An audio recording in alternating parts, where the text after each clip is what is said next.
اب ہم آتے ہیں سیدنا صالح علیہ السلام کے قصے کی طرف۔ دن گزرتے گئے اور لوگ ایک بار پھر ابلیس لعین کے وسوسے میں آ کر کفر کی طرف پلٹ آئے، کیونکہ ابلیس کسی بھی شخص کو وسوسے میں ڈالے بغیر نہیں چھوڑتا۔ اس طرح ایک بار پھر کفر پھیل گیا، چنانچہ اللہ نے ان کی ہدایت کے لیے صالح علیہ السلام کو مبعوث فرمایا۔ یہ سمود کے پوتوں میں سے ایک عربی نبی تھے۔ ان کا نسب نامہ اس طرح ہے: صالح بن عبید بن سیاف بن ماشح بن عبید بن حاضر بن سمود بن ارم بن سام بن نوح علیہ السلام۔ گویا صالح علیہ السلام کا تعلق قوم سمود سے تھا، اور یہ قوم عاد کی نسل سے تھی۔ سمود کی قوم نے یمن کو خیر باد کہا اور جزیرے سے شمال کی طرف منتقل ہو گئے، پھر وہاں ہجر نامی ایک بستی میں جا ٹھہرے۔ قرآن کریم کی سورۃ الحجر اسی بستی کے نام سے موسوم ہے۔ قوم عاد کا تذکرہ سورۃ الحجر کے علاوہ سورۃ الاحقاف اور سورہ ہود میں بھی ہے۔ اللہ تعالیٰ سورۃ الحجر آیت 80 میں فرماتے ہیں، اور ہجر والوں نے بھی رسولوں کو جھٹلایا۔ ہجر قوم سمود کا مرکزی شہر تھا۔ اب وہ مدائن صالح کے نام سے مشہور ہے۔ یہ شہر مدینہ منورہ کے شمال مغرب میں 380 کلومیٹر کے فاصلے پر واقع ہے۔ یہ لوگ بھی پہاڑوں کو تراش کر گھر بناتے تھے۔ یہ صنعت اور کاریگری انہوں نے قوم عاد سے وراثت میں پائی تھی۔ اللہ تعالیٰ سورۃ الفجر آیت 9 میں فرماتے ہیں، اور قوم سمود کے ساتھ کیا کیا جنہوں نے وادی میں بڑے بڑے پتھر تراشے تھے۔ قرآن مجید میں اللہ تعالیٰ ایک مقام پر فرماتے ہیں، اور ہم نے قوم عاد اور سمود کو غارت کیا جن کے بعض مکانات آپ کے سامنے ظاہر ہیں۔ ان کے مکانات ان کی تباہی سے لے کر اب تک موجود ہیں۔ شام کے راستے میں خیبر، تیماء سے تبوک تک قوم سمود کے آثار پائے جاتے ہیں۔ یہ لوگ کس طرح پتھر تراش تراش کر گھر بناتے تھے، اللہ تعالیٰ نے سورۃ الاعراف آیت 74 میں اس کا ذکر کیا ہے۔ اس وقت کو یاد کرو جب اللہ تعالیٰ نے تمہیں قوم عاد کے بعد جانشین بنایا اور تمہیں زمین پر رہنے کا ٹھکانہ دیا کہ نرم زمین پر محل بناتے ہو اور پہاڑوں کو تراش تراش کر ان میں گھر بناتے ہو۔ سو اللہ کی نعمتوں کو یاد کرو اور زمین میں فساد مت پھیلاؤ۔ یہ آیت ان کی طاقت، جسم کی صلاحیت اور ماہر فن ہونے پر دلیل ہے۔ پہاڑوں کو تراشنا دراصل قوم عاد کی عادت تھی۔ یہ بھی چونکہ انہی سے تھے، اس لیے وراثت میں یہ کام انہیں بھی آ گیا تھا۔ جس طرح اللہ نے عاد کو اپنی نعمتوں سے نوازا تھا، اسی طرح سمود کو ان سے بڑھ کر نعمتیں دی تھی۔ اللہ تعالیٰ صالح علیہ السلام کی زبانی ان سے فرماتے ہیں، اے قوم سمود، کیا تمہیں ان چیزوں میں بے فکری سے رہنے دیا جائے گا، یعنی باغات، چشموں، کھیتوں اور کھجوروں میں جن کا خوشہ ملائم ہے، اور تم پہاڑوں کو تراش کر پرتکلف گھر بناتے ہو؟ پس اللہ سے ڈرو اور میرا کہنا مانو۔ لیکن ان لوگوں نے ہر طرح سے قوم عاد کی پیروی کی، نصیحت پکڑنے کی بجائے بتوں کی عبادت شروع کر دی۔ اللہ نے ان کے درمیان صالح علیہ السلام کو مبعوث فرمایا۔ آپ نبوت ملنے سے پہلے بھی عقل مند اور علم والے تھے، باعزت گھرانے سے تعلق رکھتے تھے، اپنے معاملات میں لوگ ان سے مشورے لیتے تھے، لہٰذا انہیں ایک خاص مقام حاصل تھا۔ لیکن جب آپ نے انہیں ایک اللہ پر ایمان لانے، اس کے سوا کسی کی عبادت نہ کرنے کی دعوت دی تو ان کا ساتھ چھوڑ گئے۔ جواب میں ان سے کہنے لگے، اے صالح، اس سے پہلے تو ہم تجھ سے بہت کچھ امیدیں لگائے ہوئے تھے۔ مطلب یہ کہ پہلے تو ہمارے نزدیک آپ کا بہت مرتبہ تھا، مقام تھا، ہمیں آپ سے بہت امیدیں تھیں، لیکن آپ نے تو یہ باتیں کہہ کر ہماری ساری امیدوں پر پانی پھیر دیا۔ ان کے اس جواب کے باوجود صالح علیہ السلام انہیں اللہ کی طرف بلاتے رہے اور ان سے کہتے رہے، اے میری قوم، اللہ کی عبادت کرو، اس کے سوا تمہارا کوئی معبود نہیں۔ تمام انبیاء کی اپنی اپنی قوم کو یہی دعوت تھی کہ اے لوگو، اللہ کی عبادت کرو، اسی نے تمہیں زمین سے پیدا کیا ہے، اسی نے تمہیں زمین میں آباد کیا ہے، اس سے معافی طلب کرو، یقیناً میرا رب قریب ہے اور دعاؤں کو قبول کرنے والا ہے۔ اے میری قوم، تم نیکی سے پہلے برائی کی جلدی کر رہے ہو، اللہ سے معافی کیوں نہیں مانگتے کہ تم پر رحم کیا جائے؟ اللہ سے ڈرو، میری اطاعت کرو، حد سے گزر جانے والے بے باک لوگوں کی اطاعت سے باز آؤ، وہ ملک میں فساد پھیلا رہے ہیں اور اصلاح نہیں کرتے۔ صالح علیہ السلام نے ہود علیہ السلام کی طرح اپنی قوم کو نصیحت کی، لیکن ان ظالموں نے بھی اسی طرح کفر کیا جیسے قوم عاد نے کیا تھا۔ کہنے لگے، یہ کیسے ہو سکتا ہے کہ ہم اپنے میں سے ایک شخص کے تابع ہو جائیں؟ اس اکیلے کی اتنی زیادہ فضیلت کی آخر کیا وجہ ہے؟ ہم نہیں مان سکتے کہ ہم میں صرف اسی ایک پر اللہ کی باتیں نازل ہوتی ہیں۔ پھر وہ اس سے بھی آگے بڑھے اور اللہ کے نبی کو کھلے الفاظ میں پرلے درجے کا جھوٹا کہا، جادوگر کہا۔ پھر یہ سرکش اور کافر لوگ صالح علیہ السلام کے ساتھ ایمان لانے والے کمزور غریب لوگوں کو مخاطب کر کے کہنے لگے، کیا تم صالح پر ایمان رکھتے ہو؟ ہم تو اس کے منکر ہیں۔ اس طرح صالح علیہ السلام دن رات انہیں دعوت دیتے رہے، یہاں تک کہ یہ لوگ صالح علیہ السلام سے کہنے لگے، تم نے اور تمہارے ساتھیوں نے ہمارے اندر نحوست پھیلا رکھی ہے اور اسی لیے ہم مشکلات اور مصائب کا شکار ہیں، لہٰذا تم ہم سے دور ہو جاؤ۔ صالح علیہ السلام نے انہیں جواب دیا، تم پر نحوست اللہ کی طرف سے ہے، تم فتنے میں پڑے ہوئے لوگ ہو۔ پھر اس کے بعد وہ لوگ صالح علیہ السلام سے مکمل طور پر دشمنی کرنے لگے اور انہوں نے آپ کو یہاں تک کہہ دیا کہ آپ ہماری مجلس میں نہ آیا کریں کیونکہ آپ منحوس ہیں۔ پھر بات یہاں تک پہنچی کہ صالح علیہ السلام نے انہیں اللہ کے عذاب سے ڈرایا، دھمکایا اور کہا، اے میری قوم کے لوگوں، ذرا بتلاؤ تو اگر میں اپنے رب کی طرف سے کسی مضبوط دلیل پر ہوا اور اس نے مجھے اپنے پاس سے رحمت عطا کی ہو، پھر میں نے اس کی نافرمانی کی، تو کون ہے جو اس کے مقابلے میں میری مدد کرے؟ تم تو میرا نقصان ہی بڑھا رہے ہو۔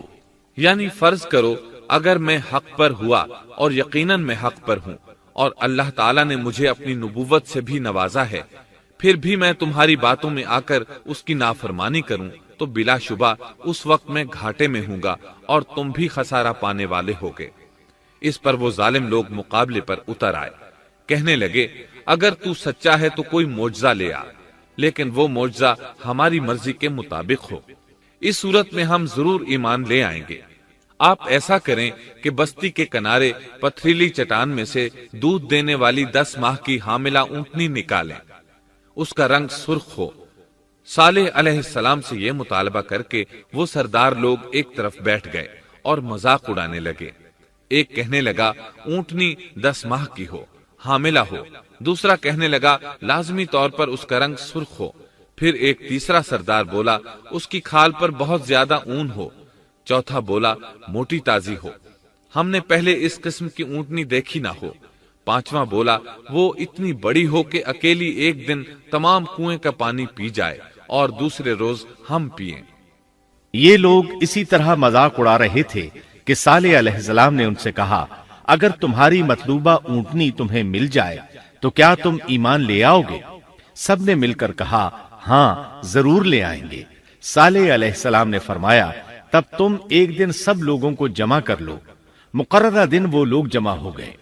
ان کی موجودگی میں صالح علیہ السلام نے اللہ سے دعا کی، زمین پر زلزلہ طاری ہوا، ان کی آنکھوں کے سامنے چٹان پھٹی اور اس سے بالکل ویسی ہی اونٹنی نکلی جیسا کہ ان کا مطالبہ تھا۔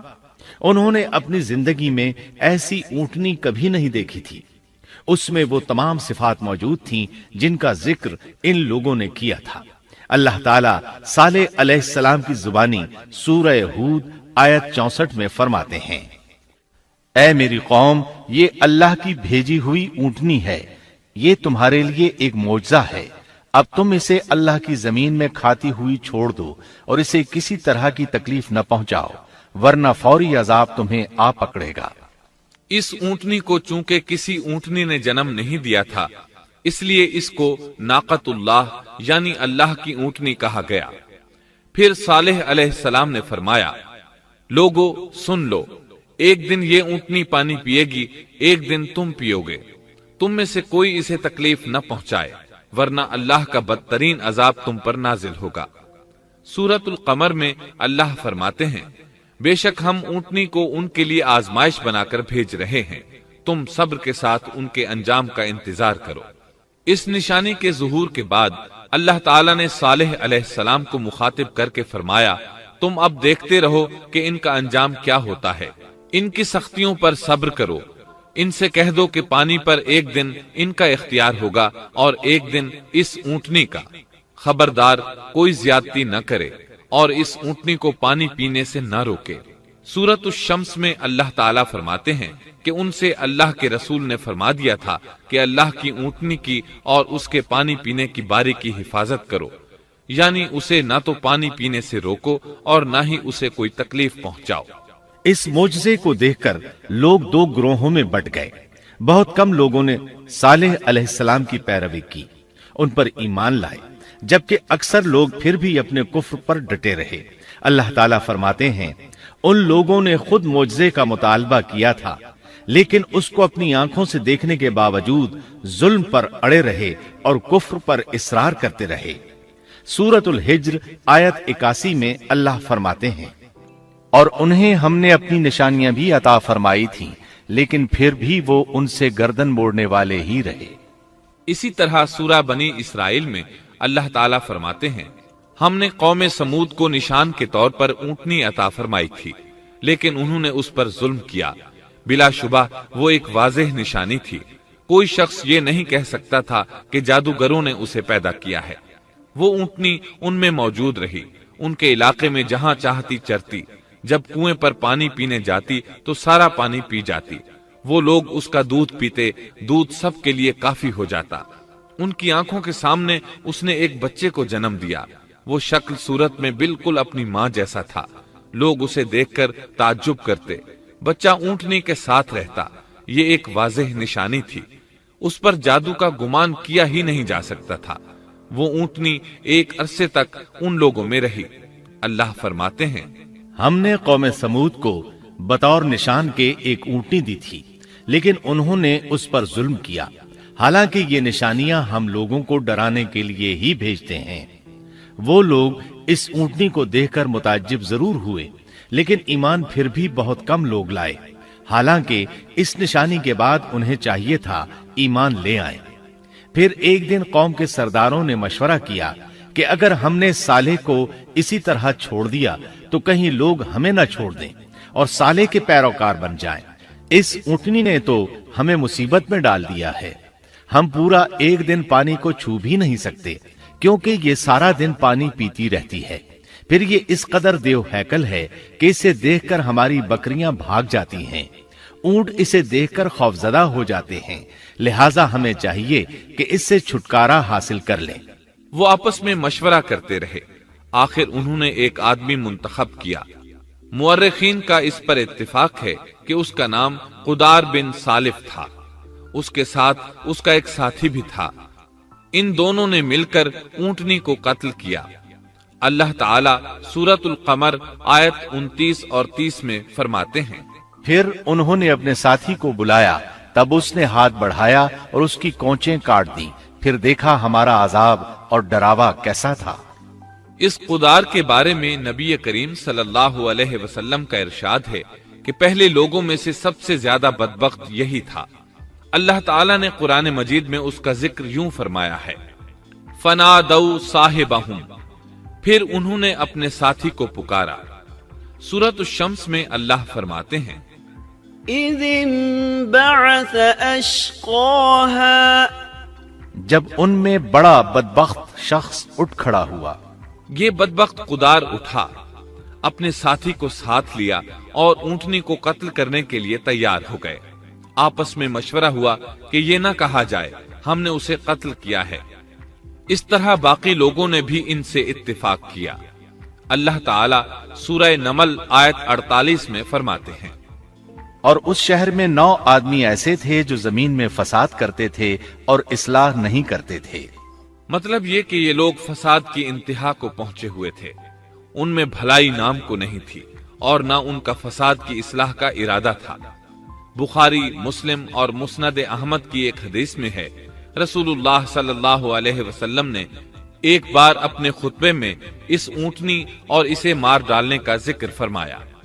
آیت اِذِ بَعَثَ أَشْقَاهَا کی تلاوت کرتے ہوئے فرمایا کہ جیسے ابو زمعہ تھا، اسی جیسا یہ شخص بھی اپنی قوم میں عزیز، دلیر اور بڑا آدمی تھا۔ تمام لوگوں نے اس بدبخت کے ساتھ عہد کیا اور اسے یقین دہانی کرائی کہ اگر تمہارے ساتھ کسی نے برائی کا ارادہ کیا تو تمام قوم تمہاری حمایت میں اٹھ کھڑی ہوگی۔ اس یقین دہانی کے بعد یہ بدبخت اونٹنی کے انتظار میں بیٹھ گئے۔ اونٹنی پہاڑ کی طرف سے آتی تھی اور پانی پی کر واپس چلی جاتی تھی، یہی اس کا معمول تھا۔ جب ان لوگوں نے چٹان سے اونٹنی کو نکلتے دیکھا تو اچانک حملہ کرنے کے لیے آگے بڑھے، لیکن اس کا جثہ دیکھ کر خوفزدہ ہو گئے، الٹے پاؤں بھاگے۔ بدبخت قدار نے اپنے ساتھیوں کی یہ حالت دیکھی تو ہنس پڑا اور آگے بڑھ کر اونٹنی کی ران میں تیر مارا۔ اس سے اونٹنی کی ران کی ہڈی ٹوٹ گئی اور وہ نیچے گر گئی۔ پھر اس ظالم نے اپنے ساتھیوں کو آواز دی اور آگے بڑھ کر اونٹنی کی کونچیں کاٹ دی۔ سورۃ الشمس میں اللہ تعالیٰ فرماتے ہیں، ان لوگوں نے اپنے پیغمبر کو جھوٹا سمجھ کر اس اونٹنی کی کونچیں کاٹ دی، پس ان کے رب نے ان کے گناہوں کے باعث ان پر ہلاکت ڈالی اور پھر ہلاکت کو عام کر دیا اور اس بستی کو برباد کر دیا۔ اونٹنی کی کونچیں کاٹ دیے جانے کے بارے میں اللہ تعالیٰ ایک دوسرے مقام پر فرماتے ہیں کہ پس انہوں نے اونٹنی کو مار ڈالا اور اپنے پروردگار کے حکم سے سرتابی کی اور کہنے لگے، اے صالح، جن عذابوں سے تو ہمیں دھمکاتا رہتا تھا، اگر تو واقعی پیغمبر ہے تو ان عذابوں کو ہم پر نازل کرا دے۔ اونٹنی پر حملہ ہوتے ہی اس کا بچہ بھاگ نکلا تھا۔ وہ پہاڑ کی چوٹی پر چڑھ گیا، 3 مرتبہ بلبلایا۔ یہ بدبخت اس کے پیچھے بھاگے اور آخر اسے بھی قتل کر دیا۔ پھر تمام بستی والے جمع ہوئے، اونٹنی اور اس کے بچے کا گوشت تیار کیا اور مزے کے ساتھ اس کو کھایا۔ اس جرم میں ان سب نے شرکت کی، البتہ جو لوگ صالح علیہ السلام پر ایمان لے آئے تھے وہ الگ تھلگ رہے۔ صالح علیہ السلام کو جب یہ خبر ملی تو وہ گھبرائے ہوئے اونٹنی کے پاس پہنچے۔ اونٹنی بے جان پڑی تھی، اس کا بچہ بھی بے جان تھا۔ لوگ ان کے گرد جمع تھے اور ان کا گوشت کھا رہے تھے۔ اس وقت صالح علیہ السلام نے ان سے کہا، اس پر صالح نے کہا کہ اچھا تم 3 دن تک اپنے گھروں میں رہ سہ لو، یہ وعدہ جھوٹا نہیں ہے۔ مطلب یہ کہ تمہیں صرف 3 دن کی مہلت ہے، اس کے بعد تم سب کے سب ہلاک کیے جاؤ گے۔ وہ صالح علیہ السلام کی بات کو رد کرتے ہوئے انہیں دھمکیاں دینے لگے کہ جن عذابوں کا تو ہم سے وعدہ کر رہا ہے، اگر تو سچا ہے تو ان کو ہم پر نازل کر دے۔ اس کے بعد وہ جمع ہو کر مشورہ کرنے لگے کہ آج رات صالح کو بھی مار ڈالو۔ ان کے اس مشورے کے بارے میں اللہ تعالیٰ سورۃ النمل آیات 48 اور 49 میں فرماتے ہیں، اس شہر میں 9 سردار تھے، وہ زمین میں فساد پھیلاتے رہتے تھے اور اصلاح نہیں کرتے تھے۔ انہوں نے آپس میں بڑی بڑی قسمیں کھا کھا کر عہد کیا کہ رات ہی کو صالح اور اس کے گھر والوں پر چھاپا ماریں گے اور اس کے وارثوں سے صاف کہہ دیں گے کہ ہم اس کے اہل کی ہلاکت کے وقت موجود نہیں تھے اور ہم بالکل سچے ہیں۔ اب یہ لوگ صالح علیہ السلام کے گھر کی طرف چلے۔ اللہ تعالیٰ سورۃ النمل آیات 50 اور 51 میں فرماتے ہیں، اور انہوں نے ایک داؤ کھیلا، سو ہم نے بھی ایک ایسا داؤ کھیلا کہ انہیں خبر بھی نہ ہوئی۔ پھر دیکھو کہ ان کے داؤ کا کیا انجام ہوا، ہم نے انہیں اور ان کی ساری قوم کو ہلاک کر دیا۔ صالح علیہ السلام کا گھر پہاڑ کی بلندی پر تھا۔ یہ فسادی لوگ ابھی اوپر چڑھ رہے تھے کہ زمین حرکت کرنے لگی۔ ایک چٹان اوپر سے لڑھکتی ہوئی آئی اور ان تمام کو پیس کر رکھ دیا۔ ان 9 فسادی لوگوں کی ہلاکت کے ساتھ ہی اللہ کے عذاب کی ابتدا ہو چکی تھی۔ چنانچہ صالح علیہ السلام نے اپنے ساتھیوں کے ساتھ اس بستی کو چھوڑ دیا، یعنی وہ ہجر کے علاقے سے نکل گئے۔ صبح ہوئی تو لوگوں نے ایک عجیب منظر دیکھا۔ قوم سمود کے تمام لوگوں کے چہرے زرد پڑ چکے تھے، وہ سب رونے لگے کیونکہ عذاب کے آثار شروع ہو چکے تھے۔ دوسرے دن تمام لوگوں کے چہرے آگ کی طرح سرخ ہو گئے اور تیسرے دن تمام کے چہرے سیاہ ہو چکے تھے۔ اپنی یہ حالت دیکھ کر سب لوگ رونے اور چیخ پکار کرنے لگے، اپنی قبریں کھودنے لگے۔ اب انہیں یقین ہو چکا تھا کہ عذاب کا وعدہ برحق تھا۔ اللہ تعالیٰ نے انہیں پہلی قوموں کی طرح ایک قسم کا عذاب نہیں دیا تھا، جیسے قوم نوح کو صرف طوفان کے ذریعے ہلاک کیا گیا، قوم عاد کو صرف طوفانی ہوا کے ذریعے ہلاک کیا گیا، لیکن قوم سمود کو اللہ تعالیٰ نے طرح طرح کے عذابوں سے دوچار کیا۔ اس لیے کہ انہوں نے اپنی مطلوبہ شرط پوری ہونے کے باوجود ایمان قبول نہیں کیا تھا۔ عذاب کی ابتدا زلزلے سے ہوئی، زمین حرکت کرنے لگی۔ اس کی وجہ سے وہ لوگ اپنے گھروں میں اوندھے کے اوندھے پڑے رہ گئے، ان میں اٹھنے کی طاقت تک نہ رہی۔ پھر آسمان میں سخت کڑاکا ہوا، اس کی ہولناک دہشت انگیز چنگھاڑ نے ان کے بھیجے پھاڑ کر رکھ دیے۔ ایک ہی لمحے میں ایک ساتھ وہ سب ڈھیر ہو گئے۔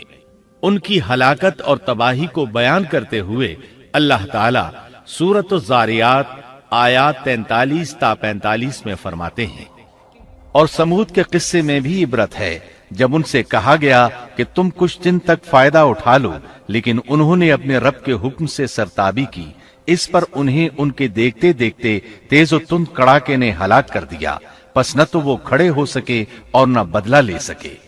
اسی طرح سورہ ہود میں اللہ تعالیٰ نے ان کی تباہی کا نقشہ اس طرح کھینچا ہے کہ ایک زور کی کڑک نے ان ظالموں کو آ لیا، پھر تو وہ اپنے گھروں میں زانوں کے بل مردہ پڑے رہ گئے، ایسے گویا کہ وہ کبھی آباد ہی نہ تھے۔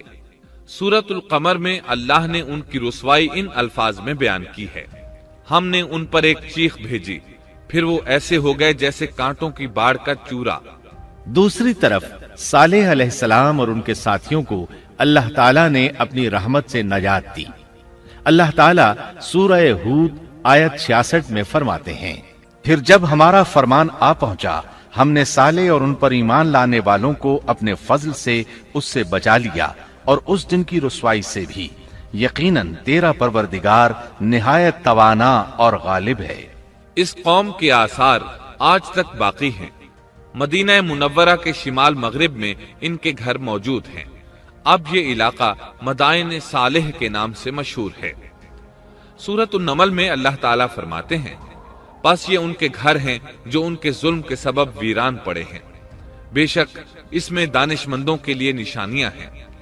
اللہ تعالیٰ نے ان کے نشانات کو آج تک باقی رکھا ہے تاکہ بعد میں آنے والوں کو یقین ہو جائے اور کسی قسم کا شک نہ رہے۔ عذاب کے آثار نمودار ہونے پر صالح علیہ السلام نے ان سے فرمایا تھا، اے میری قوم، میں نے تمہیں اپنے پروردگار کا حکم پہنچا دیا تھا اور میں نے تمہاری خیر خواہی کی، لیکن تم لوگ خیر خواہوں کو پسند نہیں کرتے۔ اس کے بعد صالح علیہ السلام اپنے ساتھیوں کے ساتھ وہاں سے ہجرت کر کے فلسطین آ گئے، وہیں رملہ نامی بستی میں رہنے لگے اور یہیں آپ کی وفات ہوئی۔ نبی کریم صلی اللہ علیہ وسلم صحابہ کرام رضی اللہ عنہم کے ساتھ تبوک تشریف لے گئے تو آپ نے مدائن صالح کے قریب قیام فرمایا تھا۔ صحابہ نے ان کنووں سے پانی لے لیا جو قوم سمود کے استعمال میں رہے تھے، کچھ برتن بھی وہاں سے لے لیے۔ آپ کو پتہ چلا تو آپ نے حکم فرمایا، ان برتنوں کو توڑ دو اور اس پانی کو بہا دو اور اس پانی سے جو کھانا تیار کیا ہے اس کو الٹ دو۔ آپ نے انہیں ان گھروں میں داخل ہونے سے بھی روک دیا جن میں اللہ کا عذاب نازل ہوا تھا۔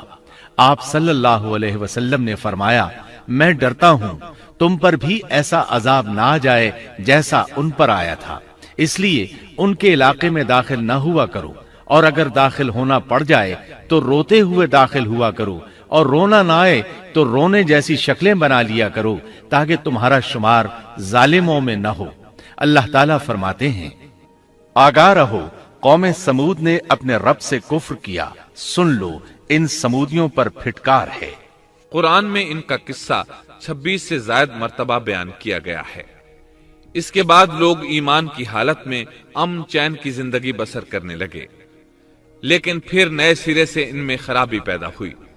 شیطان نے پھر اپنا کام دکھایا، ان کے دلوں میں وسوسہ ڈالا اور فلسطین، عراق، مصر اور جزیرے کے نواحی علاقوں میں شرک پھیل گیا۔